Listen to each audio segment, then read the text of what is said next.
Hello and a very warm welcome, viewers. You're watching the brand new edition of India Fights Back with your host, Kriti Mishra. The declining trend in COVID 19 new cases continues, with the daily tally dropping to 1.52 lakh on Monday, the lowest in the last 50 days as per the Health Ministry data. Active cases decreased by 88,416 in the last 24 hours. There were more than 2.5 crore total recoveries across the country so far. More than 2.3 lakh patients recovered during last 24 hours. Recoveries continue to outnumber the daily new cases for the 18th consecutive day. Recovery rate has increased to 91.60%, and the weekly positivity rate currently stands at 9.04%. Testing capacity has been substantially ramped up, with 34.48 crore tests conducted. 21.3 crore vaccine doses have been administered so far under the nationwide vaccination drive. And to discuss the way ahead, I'm joined by very eminent guests on the panel today. Joining me on the program, Professor N.K. Ganguly, former DG ICMR, and Dr. Raman R. Gangakhedkar, member National Task Force for COVID-19. Welcome to Sunset TV, both of you, and thank you so much for joining us. And Professor Ganguly, coming to you first. Daily positivity rate stands at 9.04%, less than 10% for seventh consecutive day. So your opening remarks, what does it mean for India's fight against the pandemic? Actually, what India need to do, learn and study very deeply what the other countries which were in similar situation have done. Some countries have done good right from the beginning. So they had combined public health, diagnosing, tracing, tracking, and later on vaccinating. But what we have to consider ourselves with, not with China, we are not comparable, although large populations, but a totalitarian country where you could lock down everything, even the flies couldn't fly. So that we can't do. But our good learning curves are from the United States, Europe, and UK. That is where they had a huge surge, and they struggled, and ultimately they controlled, and now they have opened up. So that is where we need to learn. So if we look at US, the same thing happened in India. It had dropped, but the curve had flattened. There's a plateau, but it hasn't dropped.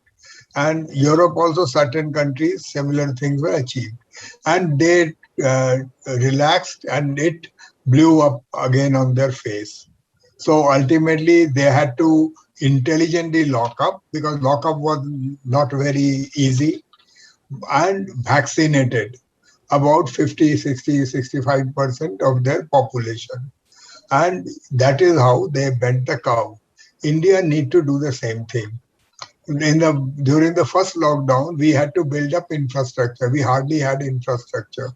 We had to build up supplies, which we ramped up in early phase of the second surge, where a lot of supplies were lacking. We ramped it up. We had handled, somehow or other, we have handled the supply chains as well as the inventories.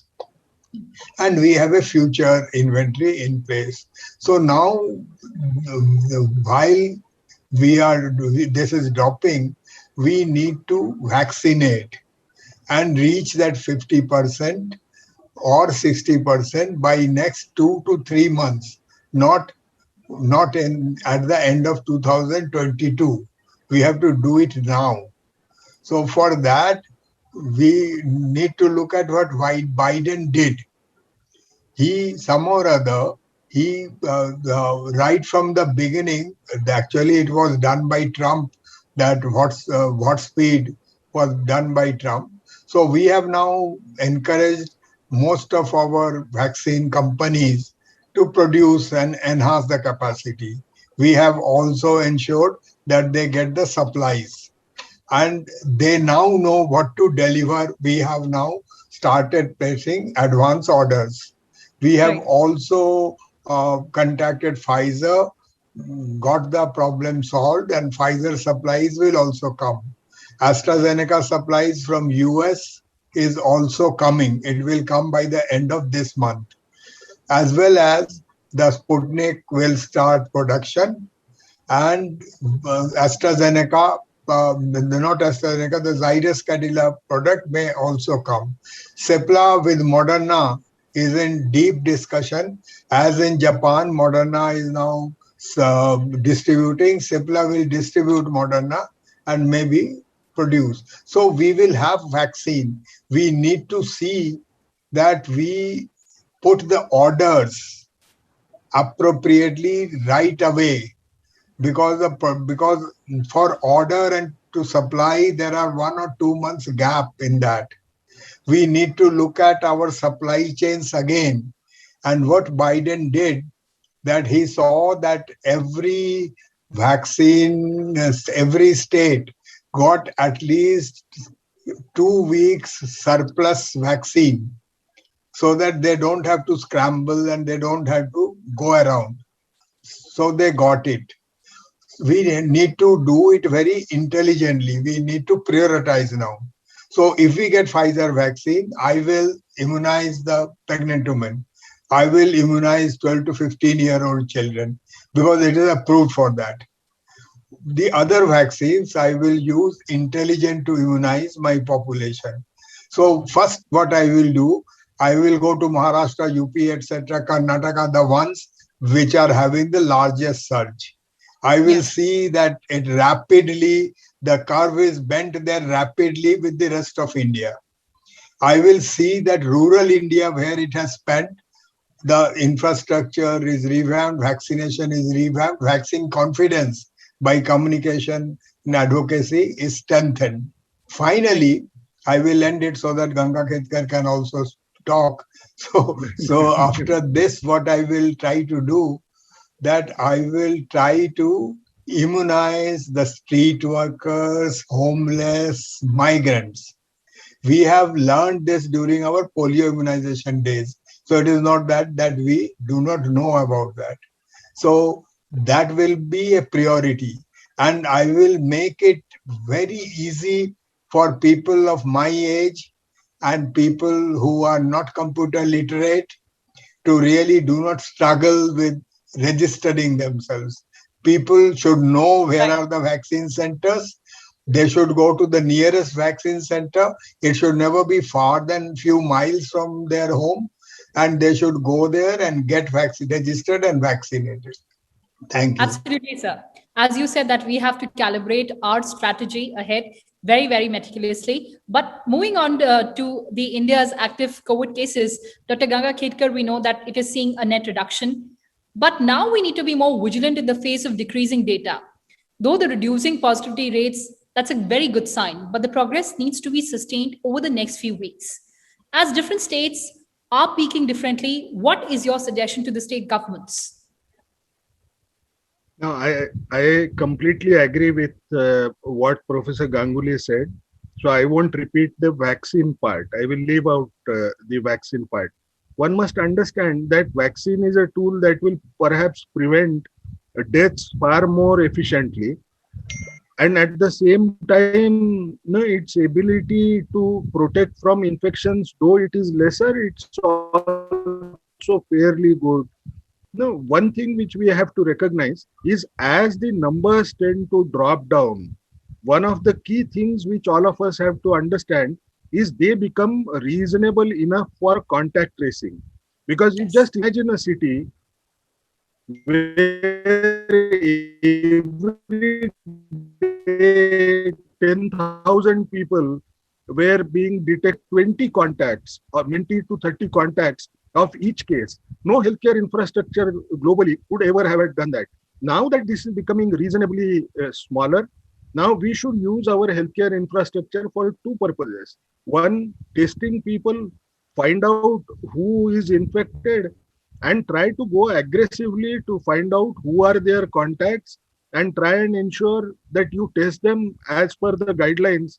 If they are asymptomatic after 3 to 5 days, or if they are symptomatic in between, you could offer them a test. That's one thing which we have to keep on remembering. So what does it essentially mean? The test positivity rate may fall down, but I want the number of tests that are conducted to increase dramatically as well.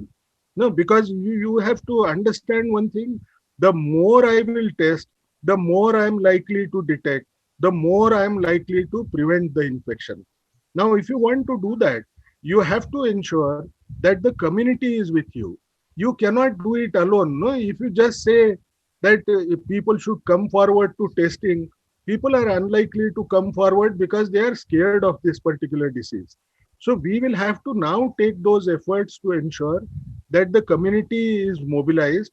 Community itself does both the tasks, not only get involved in terms of testing, but also monitoring. No, because you would like to ensure that everybody becomes part of that entire movement to stop COVID from coming back in the third wave, form of third wave. So you would like to focus as much as possible, take the community together. They should become volunteers for the entire national program and try to ensure that all contacts, a person who has some symptom gets themselves tested. That demand should come from the community that I want to get myself tested. Now, the third thing which is also important for us to understand, that now we are hearing of different variants that are coming from different countries. No? Like we heard about Vietnam a few days back.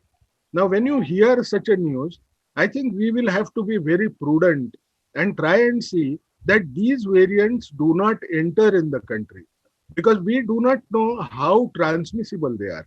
So what is essential is also that we may have to augment our capacities to ensure that people who may be coming from outside do not mingle with the population. That essentially means whatever regulations that we have with respect to international travelers, they have to be intensified rather than lowered, because our numbers have become smaller.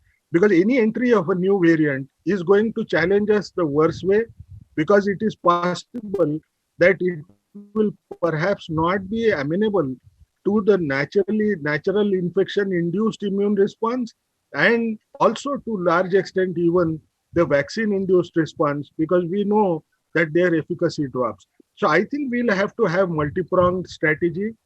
It's not a time to become complacent and feel happy that numbers are going down. We have to intensify our activities to prevent this particular infection when the infections are declining. All right, so you made a very important point about testing.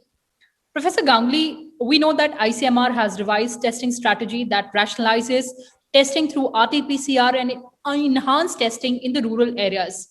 In fact, in the last 17 months, ICMR has covered many milestones as India continues its fight against the pandemic. India had reached the landmark of 300 million cumulative tests on 7th of May. Going ahead, sir, what should be our strategy specifically in the rural areas? And as Dr. Ganga Khetkar mentioned, about people coming from outside. Actually, Ganga Khetkar made two very important points. I need to flag it. One is that enhanced testing and tracking, because now the numbers perhaps are manageable. So we need to do it many fold, this particular thing.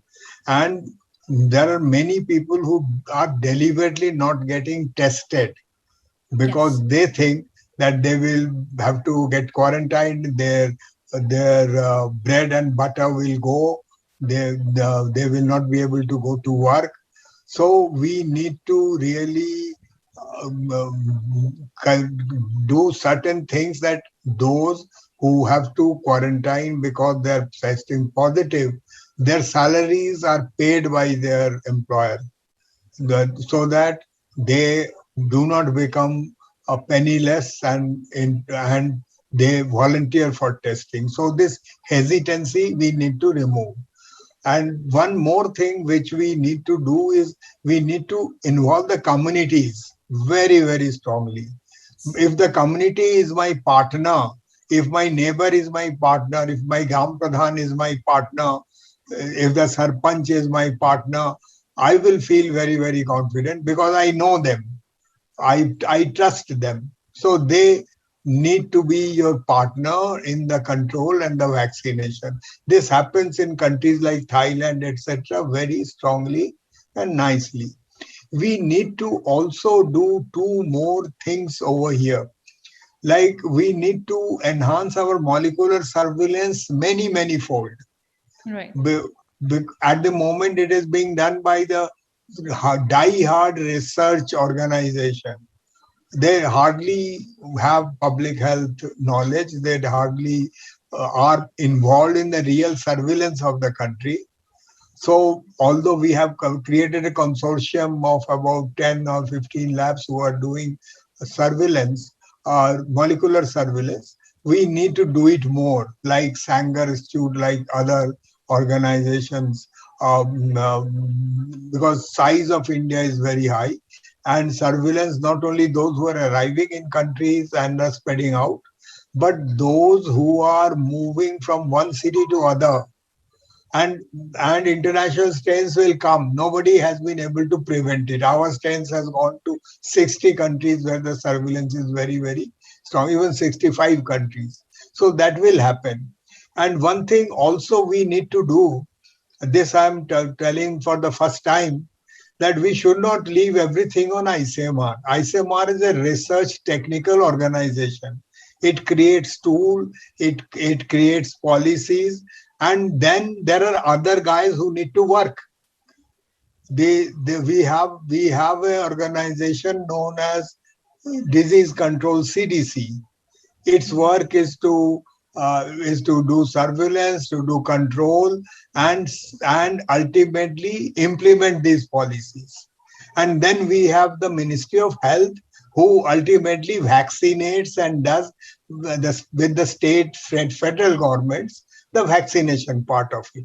So everyone need to work hand by hand and perform their allotted function with a very nice coordinate. We are a federal country, very difficult in a federal structure. There are some strengths because states can do their own thing. They can even import. They are even floating global tenders. So very good. But then they need to coordinate. A state cannot say that I will go alone, or I will not coordinate, or I will not share data. So in this federal structure, this is the time when we learn our lessons better and are able to work together and create a example for the future. We have one more structure that is like FEMA, Disaster Management Authority. They are to also they adapt in supply chain management, inventories or others, because if earthquake or anything happens, flood, they have to rush things and they have to do things there. So our FEMA need to also do some of the work which has been allotted to them. Defense production, yes, sir, is also a very important part of it. DRDO is fulfilling its role very ably.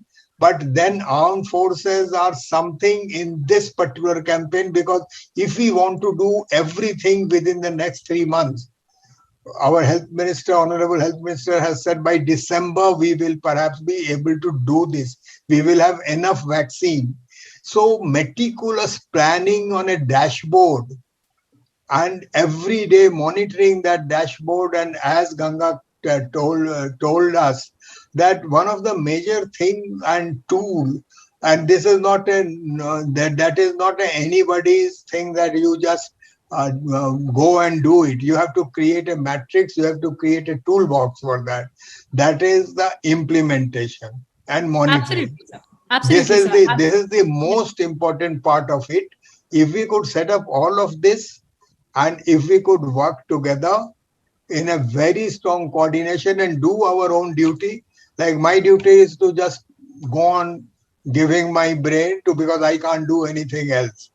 Also, like us, everybody, including you, need to come together and work together for the good of the nation, and just vaccinate as many people as possible to control the infection. And don't forget to do masking, do this social distancing, unlock very cleverly and Yes, sir. gradually.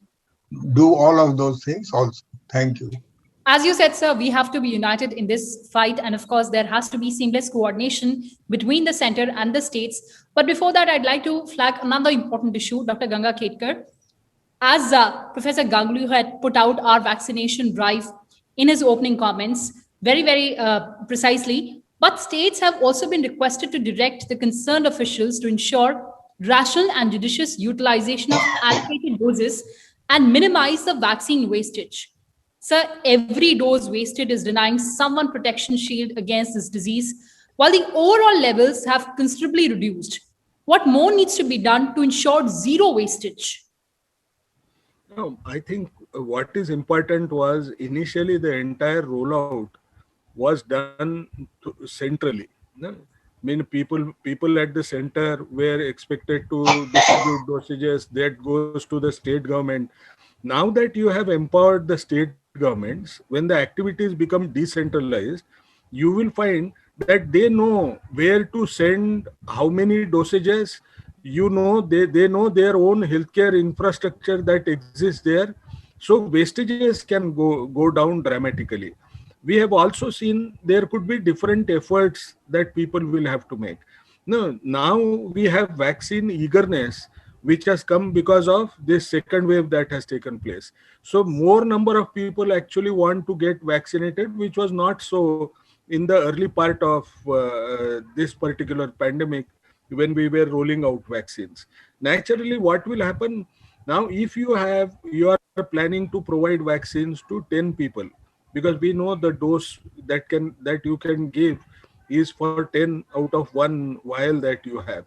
Now, what you will have to do is ensure that there are small number of people who could be called there just in case if they find that the person who was to appear does not come there. No? So you have to keep a backup at that juncture, which is easily feasible now because of vaccine eagerness, as I said, that tends to exist here. Now, the third thing, which is also important for us to understand, that you have to reorient your healthcare infrastructure. Because if the healthcare infrastructure, which includes those who are providing vaccines, let's say the doctors, they must understand the importance of utilizing that vial in the shortest span of time. You have to utilize that within 4 hours span. Now, if you don't do that, it's going to go waste. And we will have to, despite the fact that everybody knows that there are issues around the supplies of dosages, we will have to emphasize that when you have shortages, you can't avoid wastage. You have to avoid wastage at every point in time. In one of the interviews, I had said that if you look at the number of dosages that Government of India has put out as wasted, you will realize that if you were to give all those dosages to people, and then all those who received these dosages would have perhaps been protected after getting infection, you would realize you would have had perhaps avoided 68,000 deaths that could occur because of the large number of dosages that are wasted at this point in time. And 68,000 is not a small number. Absolutely. It's even with the conservative rate of 1% death rate that tends to occur, which may perhaps be far higher when you look at the older age population. So essentially, what I'm trying to say is you may have to come out with innovative behavior change communication to try and see that each stakeholder who's involved in vaccine rollout understands the importance of reducing vaccine wastage. And all of us are responsible persons. I think we have to recognize that we can do risk benefit analysis ourselves well, but it is just that we don't have information. We need to provide that to every stakeholder, including the people who are going to come to get themselves vaccinated, and things should still happen. Yes, sir. And as our experts are saying on the show today, that vaccination is an integral part of the comprehensive strategy for containment and management of the pandemic, along with test, track, treat, and COVID appropriate behavior. On that note, Professor Ganguly, Dr. Ganga Ketkar, thank you so much for joining us on this show. Thank you. Well, viewers, that's all we had for you in this edition of India Fights Back. But before that, let me remind you once again to stay safe from the coronavirus pandemic. Remember to wear a face mask and wash your hands and face regularly, and ensure that you maintain physical distancing whenever you're stepping outside. Remember, these simple precautions are all it takes to defeat this pandemic. Take very good care and goodbye.